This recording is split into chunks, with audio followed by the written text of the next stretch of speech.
For nearly 40 years after the doom of Jerusalem had been pronounced by Christ himself, the Lord delayed his judgments upon the city and the nation. Wonderful was the long-suffering of God toward the rejectors of his gospel and the murderers of his Son. The parable of the unfruitful tree represented God's dealings with the Jewish nation. The command had gone forth, "Cut it down.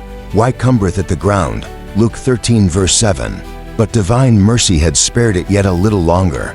There were still many among the Jews who were ignorant of the character and the work of Christ, and the children had not enjoyed the opportunities or received the light which their parents had spurned. Through the preaching of the apostles and their associates, God would cause light to shine upon them. They would be permitted to see how prophecy had been fulfilled, not only in the birth and life of Christ, but in his death and resurrection. The children were not condemned for the sins of the parents, but when, with the knowledge of all the light given to their parents, the children rejected the additional light granted to themselves, they became partakers of the parents' sins and filled up the measure of their iniquity. The long-suffering of God toward Jerusalem only confirmed the Jews in their stubborn impenitence. In their hatred and cruelty toward the disciples of Jesus, they rejected the last offer of mercy. Then God withdrew his protection from them and removed his restraining power from Satan and his angels, and the nation was left to the control of the leader she had chosen. Her children had spurned the grace of Christ, which would have enabled them to subdue their evil impulses, and now these became the conquerors. Satan aroused the fiercest and most debased passions of the soul. Men did not reason. They were beyond reason, controlled by impulse and blind rage. They became satanic in their cruelty.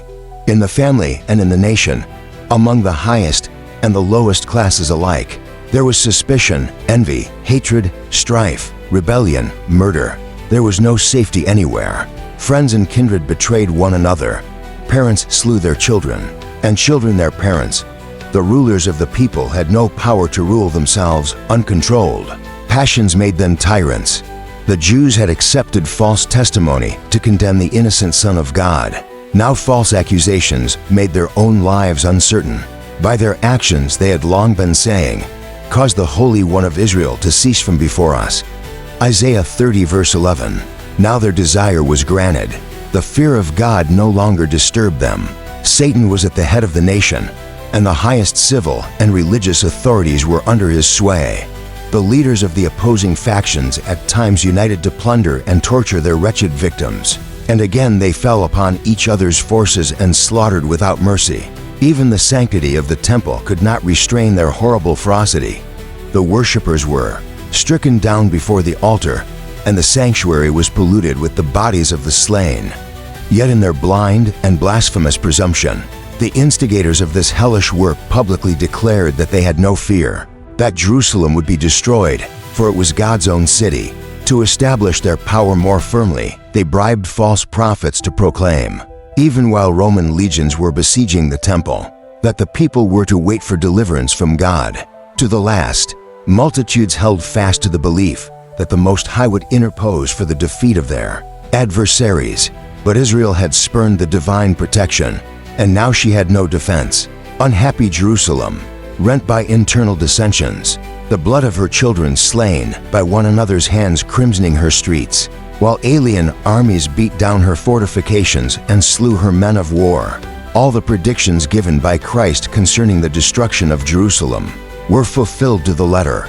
The Jews experienced the truth of his words of warning. With what measure ye meet, it shall be measured to you again. Matthew 7 verse 2. Signs and wonders appeared, foreboding disaster and doom. In the midst of the night, an unnatural light shone over the temple and the altar. Upon the clouds at sunset were pictured chariots and men of war gathering for battle. The priests ministering by night in the sanctuary were terrified by mysterious sounds. The earth trembled, and a multitude of voices were heard crying, "Let us depart hence." The great eastern gate, which was so heavy that it could hardly be shut by a score of men, and which was secured by immense bars of iron fastened deep in the pavement of solid stone, opened at midnight without visible agency. Milman, The History of the Jews, Book 13. For 7 years a man continued to go up and down the streets of Jerusalem, declaring the woes that were to come upon the city. By day and by night he chanted the wild dirge, a voice from the east, a voice from the west, a voice from the four winds, a voice against Jerusalem and against the temple, a voice against the bridegrooms and the brides, a voice against the whole people. This strange being was imprisoned and scourged, but no complaint escaped his lips. To insult and abuse he answered only, "Woe, woe to Jerusalem! Woe, woe to the inhabitants thereof!" His warning cry ceased not until he was slain in the siege he had foretold. Not one Christian perished in the destruction of Jerusalem. Christ had given his disciples warning, and all who believed his words watched for the promised sign. "When ye shall see Jerusalem compassed with armies," said Jesus, "then know that the desolation thereof is nigh. Then let them which are in Judea flee to the mountains, and let them which are in the midst of it depart out." Luke 21 verse 20 and 21. After the Romans under Cestius had surrounded the city, they unexpectedly abandoned the siege when everything seemed favorable for an immediate attack. The besieged, despairing of successful resistance, were on the point of surrender when the Roman general withdrew his forces without the least apparent reason. But God's merciful providence was directing events for the good of his own people. The promised sign had been given to the waiting Christians, and now an opportunity was offered for all who would to obey the Savior's warning. Events were so overruled that neither Jews nor Romans should hinder the flight of the Christians. Upon the retreat of Cestius, the Jews, sallying from Jerusalem, pursued after his retiring army.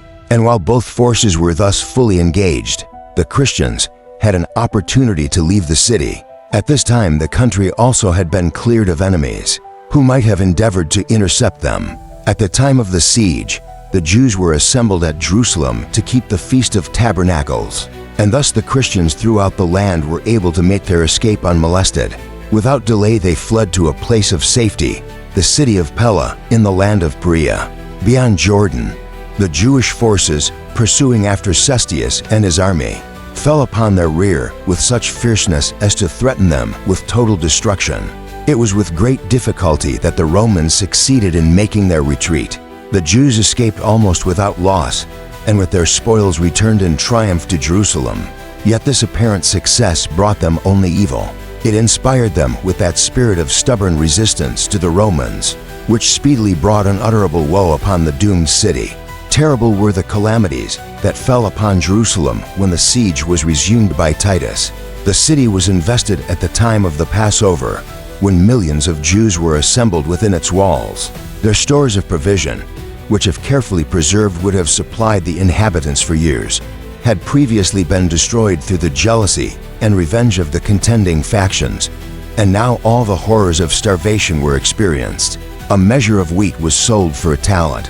So fierce were the pangs of hunger that men would gnaw the leather of their belts and sandals, and the covering of their shields.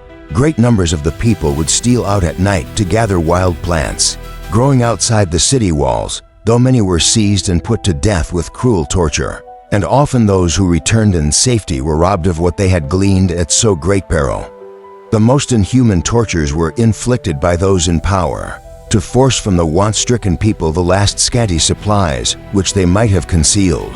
And these cruelties were not infrequently practiced by men who were themselves well-fed and who were merely desirous of laying up a store of provision for the future.